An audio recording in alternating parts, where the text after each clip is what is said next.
Hello, Teacher Geno. I am Rihanna Darla Rago. Now I will represent the skills needed in the game. But before that, let me discuss one of the examples of target games. Bato ang bola. Bato ang bola is one of the most common games in dodgeball. Bato ang bola is the Filipino version of dodgeball. It is a game that children usually play the most because it is very enjoyable and exciting.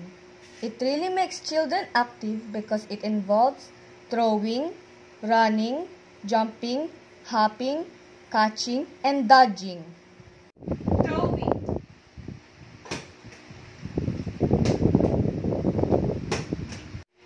running,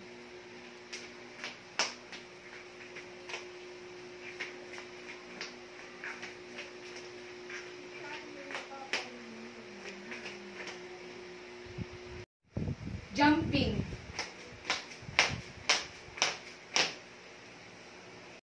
hopping,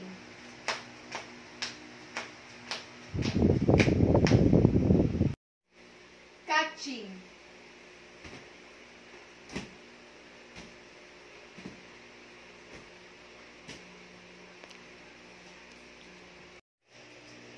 dodging,